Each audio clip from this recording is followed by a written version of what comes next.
ಸ್ನೇಹಿತರೆ, ತದ್ಭವಕ್ಕೆ ಸ್ವಾಗತ. ಇಂದು ಬ್ಯಾಂಕಿಂಗ್ ಕಾನೂನುಗಳ ಮಸೂದೆ ಮಂಡನೆಯಾಗಿದೆ. ನಾಮಿನಿ ಸಂಖ್ಯೆ ಹೆಚ್ಚಳ ಸೇರಿ ನಿಯಮಗಳಲ್ಲಿ ಹಲವು ಬದಲಾವಣೆಗಳನ್ನು ಕೇಂದ್ರ ಸರ್ಕಾರ ಈ ಒಂದು ಮಸೂದೆಯಲ್ಲಿ ತಂದಿದೆ. ಕೇಂದ್ರ ಸರ್ಕಾರದ ಬ್ಯಾಂಕಿಂಗ್ ಕಾನೂನುಗಳ ತಿದ್ದುಪಡಿ ಮಸೂದೆ 2024 ಇವತ್ತು ಸಂಸತ್ನಲ್ಲಿ ಮಂಡಿಸಿದ್ದಾರೆ.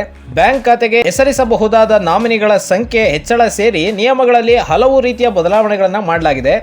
ನಾಮಿನಿಗಳ ಸಂಖ್ಯೆಗಳನ್ನು 1ರಿಂದ 4ಕ್ಕೆ ಏರಿಸಲು ಪ್ರಸ್ತಾಪಿಸಲಾಗಿದ್ದು, ಒಂದೇ ಬಾರಿ 4 ನಾಮಿನಿಗಳನ್ನು ಒದಗಿಸಬಹುದಾಗಿದೆ ಈ ಒಂದು ತಿದ್ದುಪಡಿಯಿಂದ.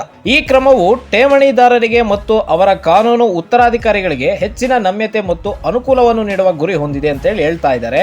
ವಿಶೇಷವಾಗಿ ಠೇವಣಿಗಳು ಸುರಕ್ಷತಾ ಲಾಕರ್ಗಳಿಗೆ ಸಂಬಂಧಿಸಿದಂತೆ ಹೆಚ್ಚು ಸಹಾಯಕವಾಗಲಿದೆ ಅಂತೆ.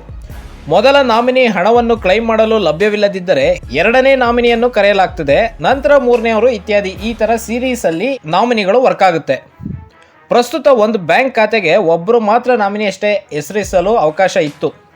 ಆದರೆ ಈ ತಿದ್ದುಪಡಿಯಿಂದ ನಿಮ್ಮ ಬ್ಯಾಂಕ್ ಖಾತೆಗೆ ನೀವು 4 ಜನ ವಾರಸುದಾರರನ್ನು ಆಯ್ಕೆ ಮಾಡಿಕೊಳ್ಬೋದಾಗಿದೆ. ಹೆಚ್ಚುವರಿಯಾಗಿ ಹಕ್ಕು ಪಡೆಯದ ಲಾಭಾಂಶಗಳು, ಷೇರುಗಳು ಮತ್ತು ಬಡ್ಡಿ ಅಥವಾ ಬಾಂಡ್ಗಳ ವಿಮೋಚನೆಯನ್ನು ಹೂಡಿಕೆದಾರರ ಶಿಕ್ಷಣ ಮತ್ತು ಸಂರಕ್ಷಣಾ ನಿಧಿಗೆ ವರ್ಗಾಯಿಸಲು ಮಸೂದೆಯಲ್ಲಿ ಪ್ರಸ್ತಾಪಿಸಲಾಗಿದೆ. ಇದು 2ನೇ ಅಂಶ. ಹೂಡಿಕೆದಾರರ ಹಿತಾಸಕ್ತಿಗಳ ರಕ್ಷಣೆಯನ್ನು ಖಾತ್ರಿಪಡಿಸುವ ಮೂಲಕ ವ್ಯಕ್ತಿಗಳು ನಿಧಿಯಿಂದ ವರ್ಗಾವಣೆಗಳು ಅಥವಾ ಮರುಪಾವತಿಗಳನ್ನು ಕ್ಲೈಮ್ ಮಾಡಲು ಸಾಧ್ಯವಾಗುತ್ತೆ. ಇನ್ನು 1968ರಲ್ಲಿ ನಿಗದಿಪಡಿಸಲಾಗಿದ್ದ ಸಬ್ಸ್ಟಾನ್ಷಿಯಲ್ ಇಂಟ್ರೆಸ್ಟ್ ಅನ್ನು 5 ಲಕ್ಷ ರೂಪಾಯಿಯಿಂದ 2 ಕೋಟಿ ರೂಪಾಯಿಗೆ ಏರಿಸಲಾಗಿದೆ. ಏನಿದು ಸಬ್ಸ್ಟಾನ್ಷಿಯಲ್ ಇಂಟ್ರೆಸ್ಟ್ ಅಂತ? ಸಬ್ಸ್ಟಾನ್ಷಿಯಲ್ ಇಂಟ್ರೆಸ್ಟ್ ಅಂದ್ರೆ ಒಂದು ಕಂಪನಿಯಲ್ಲಿ ನಿರ್ದೇಶಕರು 5 ಲಕ್ಷ ರೂಪಾಯಿಗಿಂತ ಹೆಚ್ಚು ಮೌಲ್ಯದ ಆಸ್ತಿ ಹೊಂದಿದ್ರೆ ಅದನ್ನ ಸಬ್ಸ್ಟಾನ್ಷಿಯಲ್ ಇಂಟ್ರೆಸ್ಟ್ ಎಂದು ಪರಿಗಣಿಸಲಾಗುತ್ತೆ.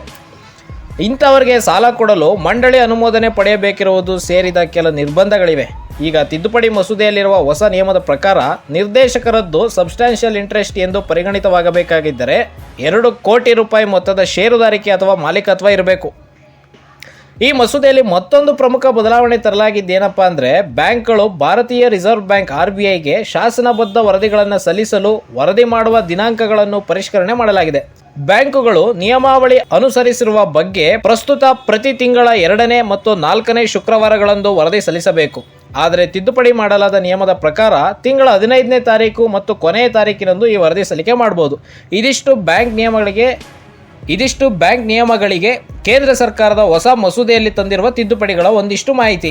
ಮುಂದಿನ ಸಂಚಿಕೆಯಲ್ಲಿ ಮುಂದಿನ ವಿಶೇಷತೆಯೊಂದಿಗೆ ಭೇಟಿಯಾಗೋಣ. ಅಲ್ಲಿಯವರೆಗೆ ಜೈ ಹಿಂದ್, ಜೈ ಕರ್ನಾಟಕ.